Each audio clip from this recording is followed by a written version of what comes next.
आज हमारे पास ये कैपेबिलिटी है कि कोई भी हमारी 1 इंच जमीन की तरफ आंख उठाकर भी नहीं देख सकता। भारत की सेनाएं हर सेक्टर में एक साथ मूव करने में पूरी तरह सक्षम है। वहीं दूसरी तरफ डिप्लोमेटिक माध्यमों से भी चीन को अपनी बात दो टूक स्पष्ट कर दी है। नमस्कार, मैं रविश कुमार। 14 फरवरी 2019 को जब पुलवामा में आतंकवादी हमला हुआ था, तब हमारी प्रतिक्रिया आज से काफी अलग थी। सुपर हरक्यूलिस विमान जब दिल्ली की सरजमीं पर उतरा तो लाइव कैमरों से देख रहा देश भावुक हो उठा था। आतंकवादी हमला काफी बड़ा था। सीआरपीएफ के 40 जवान शहीद हो गए थे। उस दिन सब कुछ बिजली की गति से हो रहा था। सीआरपीएफ ने 15 फरवरी को ही अपने ट्विटर हैंडल से शहीद जवानों के नाम और तस्वीर जारी कर दिया था। एयरपोर्ट पर पार्थिव शरीर को सम्मान के साथ रखा गया। गृहमंत्री राजनाथ सिंह भी आए। सीआरपीएफ गृह मंत्रालय के तहत ही आता है, उन्हें होना ही था। रक्षा मंत्री निर्मला सीतारमण भी थी, राहुल गांधी भी थे, दिल्ली के मुख्यमंत्री अरविंद केजरीवाल भी, प्रधानमंत्री भी आते हैं। लाइव कैमरा करोड़ों दर्शकों के घरों में ठहर जाता है। देश देख रहा था।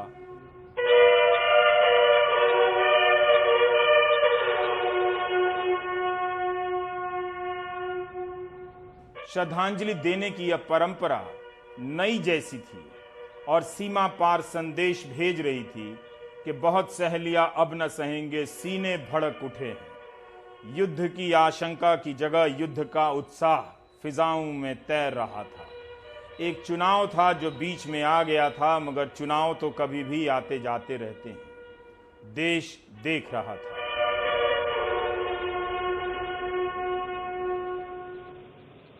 एक सुपर पावर सा बर्ताव भारत का सबको भा रहा था।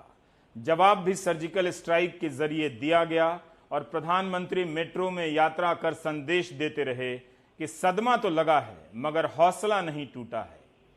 अपने सरकारी निवास से दक्षिण दिल्ली तक मेट्रो से यात्रा ने आत्मविश्वास से भर दिया। इस्कॉन मंदिर में उनकी सार्वजनिक उपस्थिति बता रही थी कि यह कोई चुनावी संग्राम के लिए अभिनय नहीं है, बल्कि चुनाव के समय में भी एक सुपर पावर भारत की नई अभिव्यक्ति है। जनता आह्लादित हो रही थी। साथियों, आज का दिन बहुत ही महत्वपूर्ण है।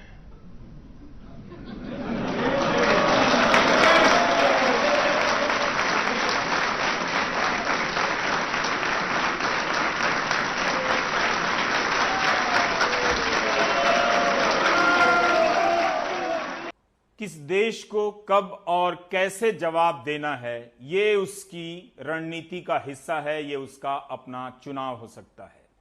लेकिन शहीदों को किस तरह से सम्मान देना है, कम से कम उसकी परंपरा में एक तरह की निरंतरता होनी चाहिए। मौके के हिसाब से उसमें बदलाव नहीं होना चाहिए। जिस तरह की पारदर्शिता कैमरे के जरिए पुलवामा के समय थी, उस तरह की पारदर्शिता अब नजर नहीं आ रही है।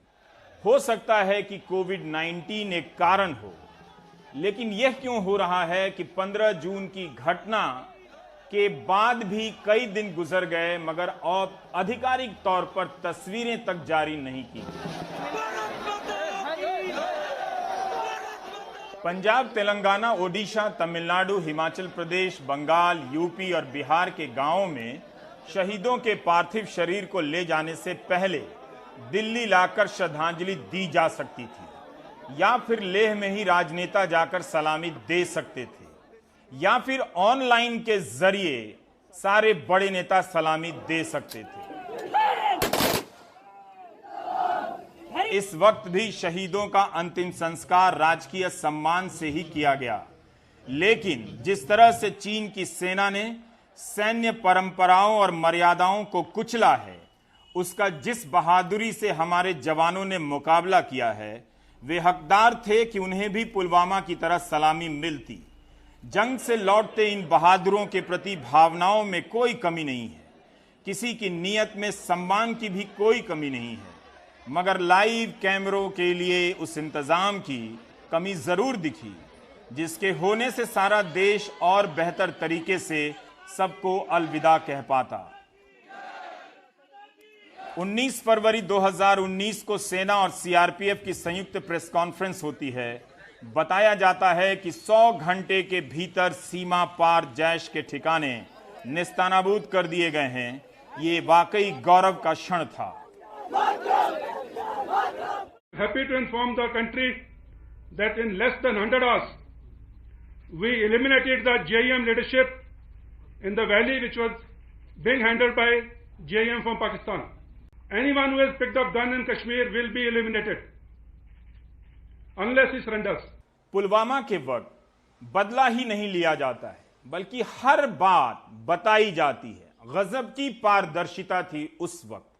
लेकिन 15 जून की घटना के बाद 19 जून आ गया, अभी तक सेना की तरफ से या रक्षा मंत्रालय की तरफ से कोई भी आधिकारिक प्रेस कॉन्फ्रेंस नहीं हुई है।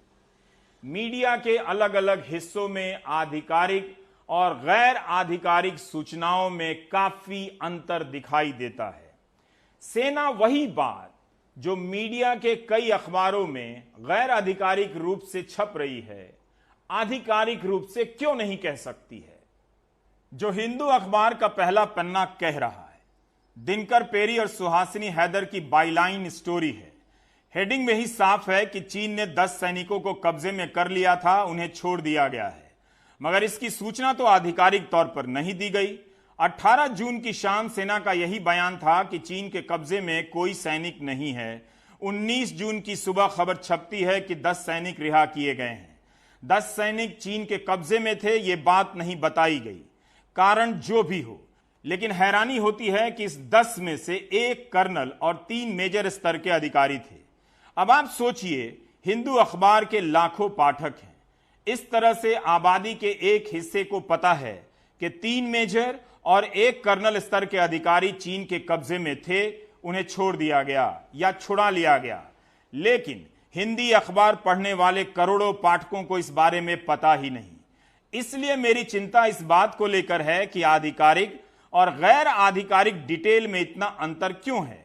यही नहीं, अभी तक तीनों मेजर और कर्नल के नाम क्यों नहीं मालूम हैं। गलवान हिंसा को लेकर नया खुलासा हुआ है। इस खुलासे के मुताबिक चीनी सैनिकों ने उन 10 भारतीय सैनिकों को रिहा कर दिया है जिनको उसने तथाकथित तौर पर 15 जून की रात को बंदी बना लिया था। इन जवानों की रिहाई तब संभव हुई जब भारत और चीन के मेजर जनरल लेवल पर अधिकारियों की बैठक हुई। उसी के सहमति के आधार पर इन जवानों की सुरक्षित रिहाई संभव हुई। हालांकि सेना ने इस पूरे मसले पर चुप्पी साध ली है। सेना ने बस इतना ही कहा है कि उसका कोई जवान लापता नहीं है। वहीं चीन के विदेश मंत्रालय से जब पूछा गया तो उसने बस इतना ही कहा कि अभी कोई भारतीय उनके यहाँ बंधक नहीं है। गुरुवार को एक और खुलासा हुआ। सेना ने कहा कि गलवान हिंसा में 76 जवान घायल हुए थे, 58 जवान मामूली तौर पर घायल हुए थे और 18 की हालत भी ठीक है। यही नहीं, सैटेलाइट इमेज से यह भी पता लगता है कि गलवान में बड़ी तादाद में चीनी सैनिक जमा है, निर्माण कार्य जारी रखे हुए हैं। और पहले जो दावा किया जा रहा था कि वो गलवान घाटी से पीछे हट गए हैं, ऐसा कुछ भी नहीं है। चीनी सैनिक जमे हुए हैं, उनके हथियारों के साथ जमे हुए हैं। एक बार फिर से आपको फ्लैशबैक में ले जाना चाहता हूं। 3 मेजर और 1 कर्नल रिहा किए गए हैं। उनके ना तो नाम दिए गए, ना उनकी तस्वीरें जाहिर की गई और ना ही भारत की तरफ आते हुए दृश्यों को देखने के लिए लाइव कैमरों का इंतजाम किया गया। कम से कम इस मौके को भी हम भारत की कूटनीतिक और रणनीतिक जीत के रूप में भी दिखा सकते थे। यह कोई मामूली कामयाबी तो नहीं होगी कि कुछ दिनों के बाद अपने 3 मेजर और कर्नल को अपने पाले में वापस बुला लिया गया। यह छोटी कामयाबी तो नहीं है। लेकिन यह बात क्यों छिपाई गई? क्यों कहा गया कि कोई चीन के कब्जे में नहीं है? क्यों नहीं इनके नाम और इनकी तस्वीरें जाहिर की गईं, जिससे सब कुछ पहले की तरह पारदर्शी नजर आता? यह भी देखिए कि जब हिंदू अखबार ने इस खबर को प्रकाशित किया और उसके बाद अन्य जगहों पर इस खबर को प्रकाशित किया गया, इसका आधिकारिक खंडन नहीं किया गया। लेकिन पुलवामा के समय हर रणनीति को समझने की जरूरत नहीं थी, क्योंकि सब कुछ कैमरे पर ही दिखाई दे रहा था। 28 फरवरी को पाकिस्तान की नेशनल असेंबली में विंग कमांडर अभिनंदन वर्धमान को छोड़े जाने का ऐलान होता है। उसके पहले ट्रंप का बयान आता है कि आकर्षक खबर आएगी। उसके पहले लाहौर प्रेस क्लब में प्रदर्शन होता है कि विंग कमांडर को रिहा किया जाए। पाकिस्तान के प्रधानमंत्री इमरान खान भारत से बातचीत की पेशकश कर रहे हैं। भारत में उत्साह है कि यह सब भारत की बड़ी जीत है, एक नए भारत का उदय हो रहा है। जब वाघा बॉर्डर पर विंग कमांडर भारत की तरफ आ रहे थे, कैमरे लाइव हो गए थे, प्राइम टाइम का वक्त था। यह दृश्य यादगार बन गया। मगर चीन के कब्जे से 3 मेजर और 1 कर्नल को छुड़ाया गया या वापस लाया गया, वो कैमरे से दूर रह गया। उस समय की पारदर्शिता क्या कमाल की थी, इस समय की पारदर्शिता क्यों नजर नहीं आ रही है, पता नहीं। तब तो कुछ भी सूत्र नहीं था, जो था कैमरा था, उसका सीधा प्रसारण था। आपको याद होगा, फरवरी की ठंड में सेना के तीनों अंगों के वरिष्ठ अधिकारी रात के वक्त F-16 का टुकड़ा लेकर आ गए रायसीना हिल्स पर जवाब देने। आप सवाल करते थे कि सेना कैमरे के सामने आकर जवाब दे देती थी। इस बार इस तरह का सारा एक्शन गायब है। इस बार विपक्ष परेशान है कि जानकारी क्यों नहीं आ रही है। पहले कहा गया हमारे 3 जवान शहीद हुए हैं, फिर बताया गया हमारे 20 जवान शहीद हुए हैं, फिर बताया गया हमारा कोई भी जवान चीन की सेना के कब्जे में नहीं है, चीन के कब्जे में नहीं है। और कल ये जानकारी मिली, और वो भी मीडिया के माध्यम से जानकारी मिली कि 10 हमारे जवानों को चीन से छुड़ाया गया है। मेरा सवाल यह है कि ऐसे गंभीर मसले पर, सीमा विवाद के ऐसे महत्वपूर्ण विषय पर केंद्र की भाजपा सरकार देश से झूठ क्यों बोल रही है? भारत की सरकार, देश के प्रधानमंत्री मुंहतोड़ जवाब दें चीन को। हमारी पार्टी और हम लोग इस मसले पर सरकार के साथ खड़े हैं। पूरा देश सही जानकारी चाहता है, सही जानकारी दीजिए देश के सामने। 1 अप्रैल के पहले की स्थिति सीमा पर बहाल होनी चाहिए। उसी तरह से चीन की सेना से लड़ते हुए हमारे कितने जवान घायल हुए हैं, इसकी संख्या कहीं 76 छपती है, कहीं 78 तो कहीं 80। ये भी ढंग से नहीं बताया जाता है। 18 इनमें से गंभीर रूप से घायल हैं, जिनका बेहतरीन इलाज हो रहा है। बाकी सब भी मामूली रूप से घायल हैं, जो जल्दी ही ठीक हो जाएंगे और देश की सेवा में लौट आएंगे। सैनिकों के माता पिता के बयानों के हवाले से कुछ और जानकारियां आ रही हैं, जिन्हें घायल सैनिकों ने बताया है। वो अलग तरह से वायरल हुए जा रहा है कि 15 जून की रात क्या क्या हुआ, चीन की सेना की संख्या कितनी थी, भारत के सैनिकों की संख्या कितनी थी। मैं इसी अंतर की तरफ बार बार इशारा करना चाहता हूं कि इस तरह का अंतर क्यों है, पारदर्शिता क्यों नहीं है। अब आप देखिए कि एक और मामला है जिस पर आधिकारिक जवाब का इंतजार हो रहा है। क्या चीन ने गलवान नदी की धारा में कोई बदलाव किया है? क्या उस इलाके में किसी प्रकार की भौगोलिक छेड़छाड़ की है? सुशील बहुगुणा बता रहे हैं। भारत और चीन की लंबी सीमा पर इन दिनों तनाव है, और सबसे ज्यादा तनाव है लद्दाख के उस इलाके पर जिसको हम वास्तविक नियंत्रण रेखा बोलते हैं। चीन से लगने वाली वास्तविक नियंत्रण रेखा पर सबसे ज्यादा तनाव है। 15 और 16 जून की दरमियानी रात को यहां पर इस गलवान घाटी में ठीक इस जगह पर भारत और चीन के जवानों के बीच झड़प हुई थी। चीन के जवानों ने भारतीय जवानों पर यहां हमला किया था और इस पूरे इलाके में इस वक्त चीन क्या कर रहा है, क्या निर्माण कर रहा है, हम आपको ये दिखा रहे हैं सैटेलाइट की ताज़ा तस्वीरों के जरिए। ये आप देख रहे हैं, ये गलवान नदी है जो अक्साई चीन से आती है और आगे श्योक नदी में मिलती है। श्योक नदी आगे लद्दाख में जाती है और वहाँ से पाकिस्तान की ओर मुड़ जाती है। इस इलाके में मैं आपको अगली तस्वीर से दिखाऊंगा कि क्या चीन कर रहा है।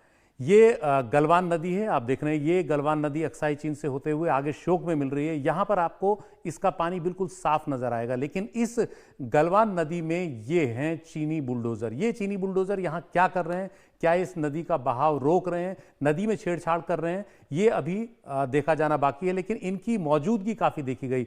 आगे भी हैवी अर्थ मूवर्स आप देख सकते हैं नदी के साथ साथ, तो ये लगातार पिछले कई दिनों से यहां पर काम कर रहे हैं। इसकी अगली तस्वीर आपको मैं दिखाता हूं और ये जगह बहुत दूर नहीं है जहां पर इस समय ये चीनी बुलडोजर हैं। ये चीनी बुलडोजर नदी में इस जगह पर हैं और ये वो जगह है जहां पर झड़प हुई थी। आगे श्योक नदी है और यहीं पर भारत और चीन के जवानों की झड़प हुई थी। तो वहां से बमुश्किल 600 मीटर की दूरी है जहां पर बुलडोजर इस वक्त लगे हुए हैं। वो क्या छेड़छाड़ कर रहे हैं नदी गलवान नदी के साथ, इसकी हमें अभी जानकारी नहीं है, लेकिन आपको ये दिखाते हैं अब कि इस जगह पर चीन की मौजूदगी किस तरह की है। ये आप देख रहे हैं बिल्कुल गलवान नदी के पास बमुश्किल 1 किलोमीटर की दूरी में ही उस जगह से जहां झड़प हुई थी LAC से, ये हैं चीनी जवानों के लिए बनाए गए बंकर। इनमें कई प्री फैब्रिकेटेड हट्स हैं जहां पर चीन के सैकड़ों जवान रह सकते हैं। तो ये चीन ने इस तरह से वहां पर अपनी मौजूदगी, अपनी तैनाती इतनी ज़्यादा बढ़ाई हुई है। ये ठीक लगभग 1 किलोमीटर से ज़्यादा दूरी नहीं है इसकी LAC से उस जगह पर जहां भारत और चीन के जवानों की झड़प हुई थी। एक और सैटेलाइट प्लैनेट लैब्स की ये तस्वीरें हैं और ताज़ा तस्वीरें हैं झड़प के बाद की। एक और तस्वीर आप देखिए, ये श्योक नदी है। श्योक नदी की घाटी में किनारे आप देख सकते हैं सैकड़ों वाहन खड़े हैं, सैकड़ों वाहन हैं यहाँ पर, और ये बता रहे हैं कि चीन ने किस तरह का यहाँ पर तैनाती की हुई है, किस तरह से वो अपने जवानों को यहाँ वाहनों में भरकर लाया। और इसमें कई बड़े ट्रक्स भी दिखाई दे रहे हैं छोटी गाड़ियों के साथ साथ, पूरी लाइन लगी हुई है और इससे पता लगता है कि वहाँ सैकड़ों चीनी जवान इस वक्त तैनात हैं। तो ये प्लैनेट लैब्स की ताज़ा तस्वीरों के जरिए गलवान घाटी में हम आपको बता रहे हैं कि चीन की इस वक्त क्या तैनाती है, चीन गलवान नदी के साथ क्या छेड़छाड़ कर रहा है, अभी ये स्पष्ट नहीं हो पाया, लेकिन तस्वीरें साफ बता रही हैं कि वहां पर चीन काफी ज्यादा हरकत में दिख रहा है। एक नदी की धारा चीन मोड़ दे, ये पता न चले, मानने वाली बात ही नहीं है। भारत की सेना हर वक्त चौकस रहती है, वो जरूर इन जानकारियों से लैस होगी, यही विश्वास करना चाहिए और यही सच भी होगा। लेकिन आधिकारिक बयान इस पर भी नहीं आया है, ये कई जगह छप गया है, इसका खंडन भी नहीं हुआ है। इस बीच रक्षा राज्य मंत्री श्रीपद नायक बयान देते हैं। हम आपको बता दें कि रक्षा मंत्री ने इस मामले में केवल ट्वीट किया है, किसी प्रकार की प्रेस कॉन्फ्रेंस उन्होंने नहीं की है। श्रीपद नायक साहब का बयान ANI ट्वीट करता है और उस बयान को रीट्वीट करते हुए राहुल गांधी को मौका मिलता है सवाल करने का।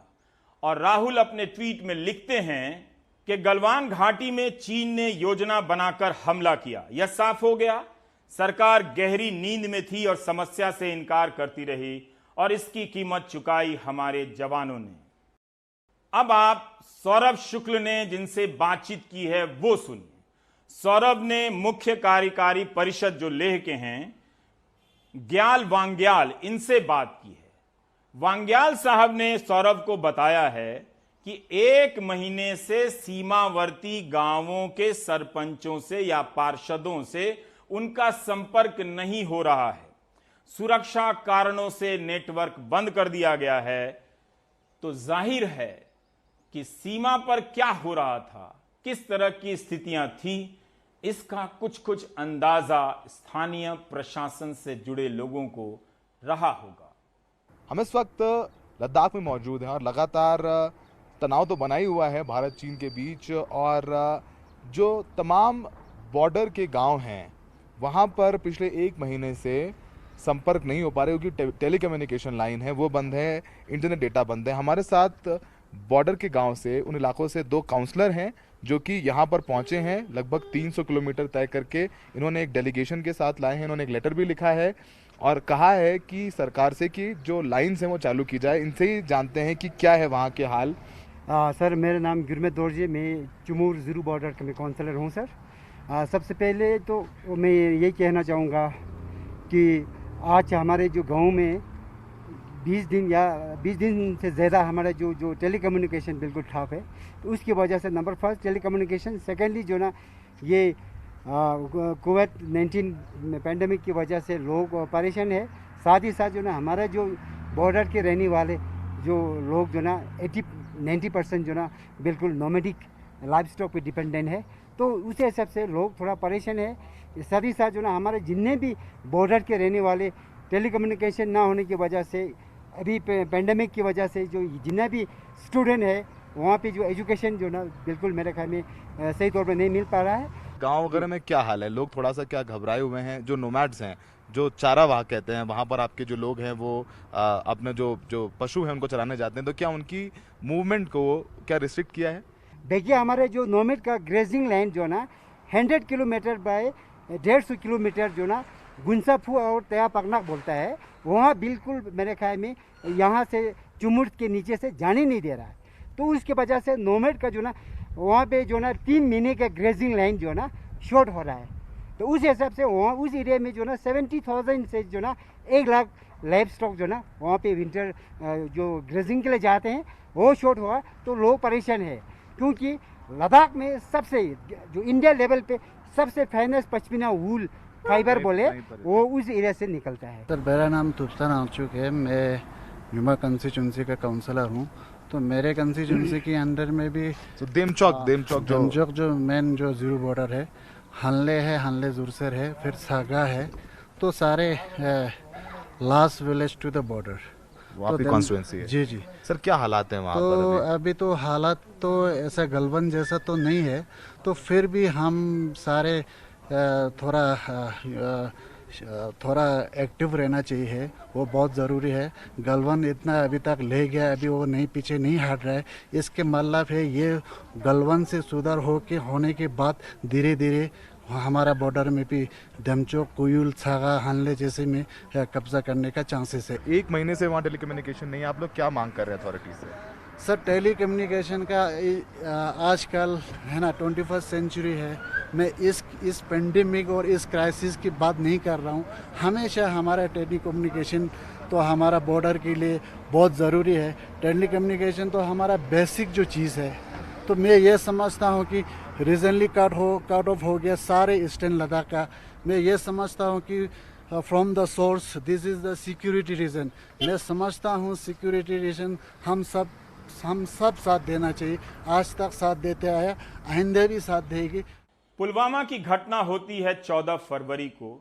16 फरवरी को गृह मंत्री राजनाथ सिंह सर्वदलीय बैठक बुलाते हैं और उसमें सभी को आमंत्रित करते हैं। उस बैठक में प्रधानमंत्री नहीं होते हैं। फरवरी 2019 के सर्वदलीय बैठक में कांग्रेस से 3 सांसद, तृणमूल के 2 सांसद, तेलंगाना राज्य समिति के 1, सीपीआई के डी राजा, नेशनल कॉन्फ्रेंस के फारूक अब्दुल्ला, लोक जनशक्ति पार्टी के रामविलास पासवान, अकाली दल के नरेश गुजराल, राष्ट्रीय लोक समता पार्टी के उपेंद्र कुशवाहा, राष्ट्रीय जनता दल के जयप्रकाश नारायण यादव ने हिस्सा लिया था। उस वक्त देश वाकई एकजुट हो गया था।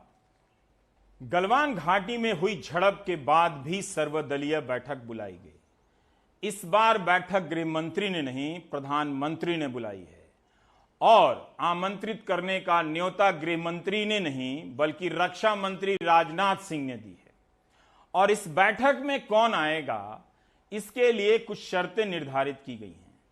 फरवरी 2019 में सर्वदलीय बैठक में उन दलों को भी बुलाया जाता है जिनके सांसदों की संख्या 5 से कम है या 1 है, जैसे सीपीआई के सांसद डी राजा को बुलाया जाता है।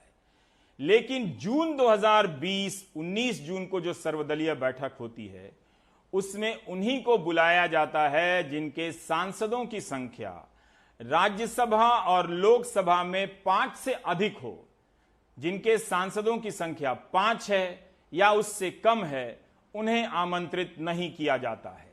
मेरी पार्टी को कोई न्योता नहीं है और मैं नहीं समझता किस आधार पर निर्णय लिया गया। अगर आप टाइमलाइन चेक करें तमाम पॉलिटिकल पार्टी का, तो हम सबसे पहले दल थे जिसने गलवान वाली घटना के बाद ऑल पार्टी मीट की मांग की थी। प्रधानमंत्री जी ने मीटिंग को तय किया, वो भी खुशी की बात है। लेकिन उसके बाद 5 सांसद हैं हमारे। बिहार की हम सबसे बड़ी पार्टी है। अगर पॉलिटिकल मैप भी बनाया जाएगा ना, तो हमारे प्रेजेंस से छोटे प्रेजेंस वालों को आपने बुलाया, न जाने कौन से क्राइटेरिया पे प्रधानमंत्री जी या उनके सलाहकार लोगों ने ये तय किया है। देश की जब बात होती है ना, तो ये रीजनल और नेशनल की बाइनरी नहीं चलती है। देखिए, ये बहुत ही दुर्भाग्यपूर्ण बात है कि ऐसे राष्ट्रीय संकट के मसले पर वो नेता अरविंद केजरीवाल, जो इस देश के एक लोकप्रिय नेता भी हैं और 3 बार दिल्ली के चुने हुए मुख्यमंत्री हैं, 1-2 बार नहीं 3 बार दिल्ली की जनता ने उनको चुना है, क्या भाजपा की सरकार और प्रधानमंत्री जी उनको देश के महत्वपूर्ण नेताओं में शामिल नहीं मानते? क्या ऐसे मसले पर उनकी राय लेना नहीं चाहते? हम हर राष्ट्रीय मसले पर, हर राष्ट्रीय संकट में, हर राष्ट्रीय आपदा में मजबूती के साथ सरकार के साथ खड़े रहते हैं, देश के साथ खड़े रहते हैं। और जो 5 सांसद का क्राइटेरिया आपने बताया, वो भी गलत है। ऐसी तमाम पार्टियां जिसके पास 5 सांसद नहीं है, उनको भी बुलाया गया है। और मैं ऐसा मानता हूं कि उनको बुला के कुछ गलत नहीं किया गया है, सबको बुलाना चाहिए। आम आदमी पार्टी के 4 सांसद हैं और दिल्ली में प्रचंड बहुमत से उसकी सरकार है। राष्ट्रीय जनता दल के पास भी 5 सांसद हैं। अब ये बात बहुत लोग समझने का प्रयास कर रहे हैं कि शिरोमणि अकाली दल के सांसद को किस क्राइटेरिया के तहत बुलाया गया। बहरहाल असहमति दर्ज कराना हमारा काम है। इसका मतलब ये नहीं कि सर्वदलीय बैठक जो है वो महत्वपूर्ण नहीं रही। प्रधानमंत्री ने सबको आमंत्रित किया, सबकी बातें सुनी और अपनी भी बात बताई। इस सर्वदलीय बैठक के जरिए प्रधानमंत्री का प्रयास रहा होगा कि चीन के मसले को लेकर कूटनीतिक और सामरिक स्तर पर जो कुछ भी किया जा रहा है या किया जाएगा, उस पर आम राय बनाएं। लेकिन कुछ दलों को संख्या के आधार पर न बुलाने से कई सवाल उठ गए। क्या जिनकी संख्या कम है राज्यसभा या लोकसभा में, वो जनता का प्रतिनिधित्व नहीं करते या उनकी राय अहम नहीं हो सकती है? आज हमारे पास ये कैपेबिलिटी है कि कोई भी हमारी 1 इंच जमीन की तरफ आंख उठाकर भी नहीं देख सकता। आज भारत की सेनाएं हर सेक्टर में एक साथ मूव करने में पूरी तरह सक्षम है। ऐसे में हमने जहां एक तरफ सेना को अपने स्तर पर उचित कदम उठाने की छूट दी है, वहीं दूसरी तरफ डिप्लोमेटिक माध्यमों से भी चीन को अपनी बात 2 टूक स्पष्ट कर दी है।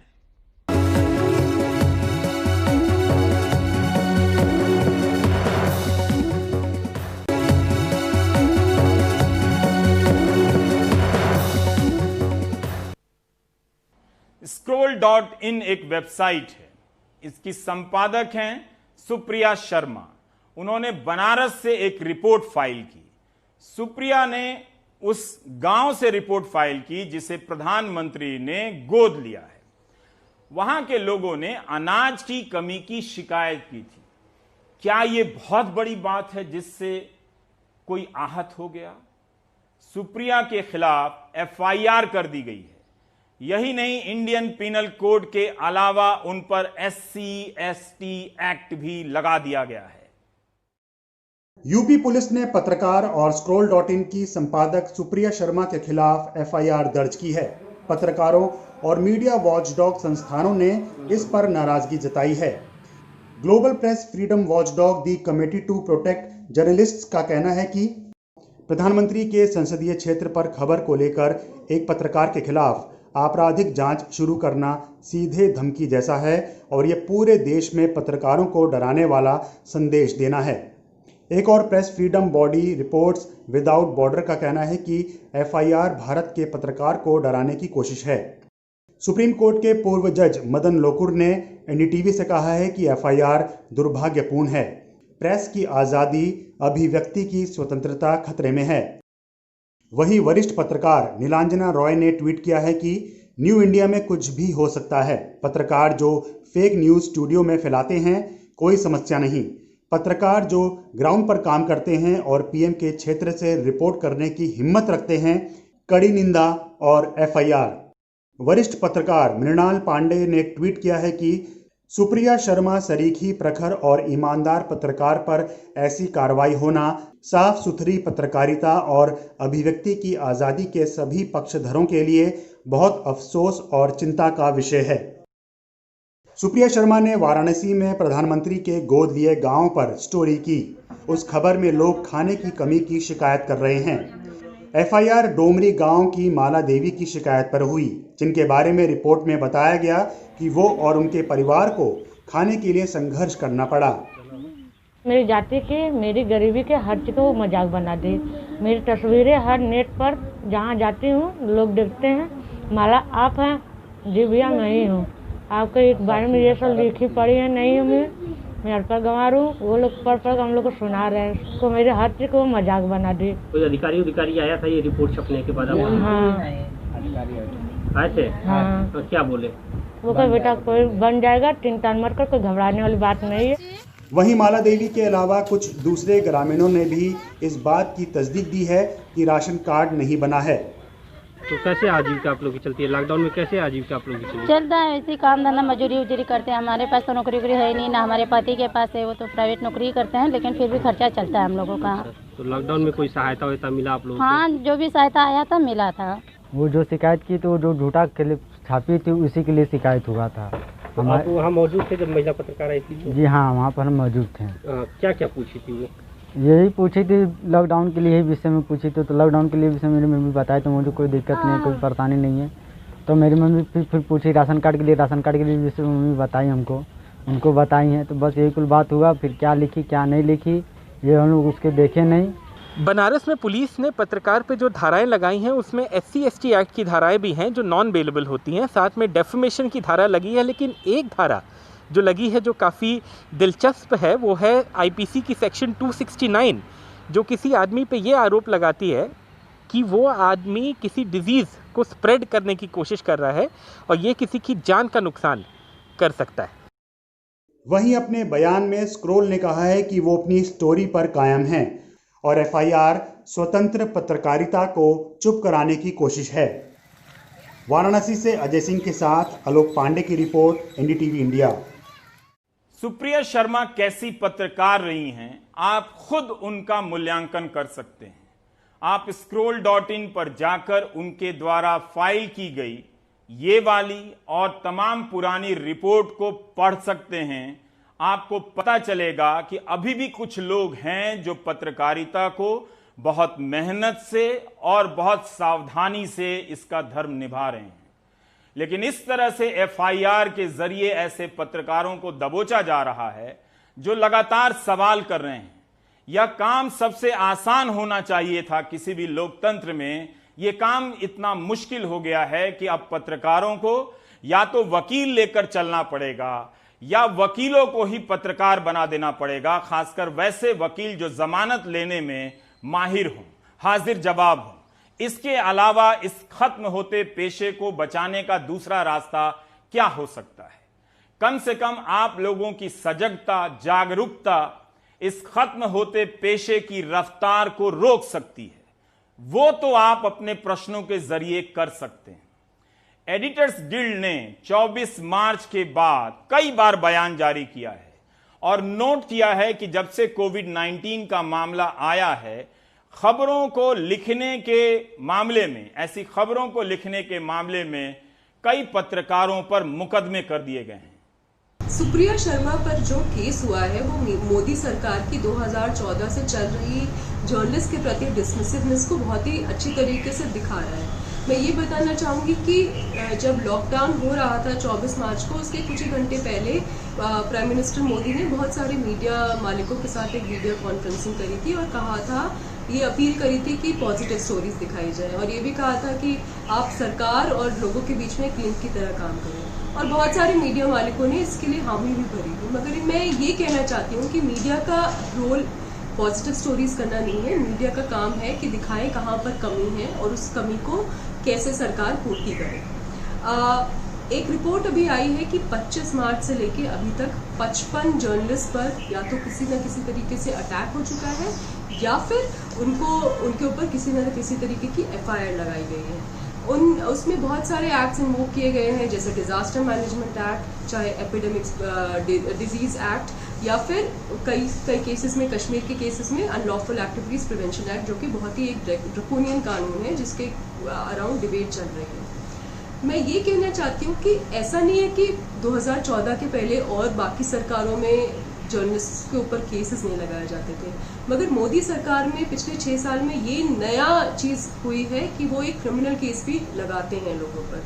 और जब आप क्रिमिनल केस पत्रकारों पर लगा देते हैं तो वो लड़ना और भी ज़्यादा मुश्किल हो जाता है।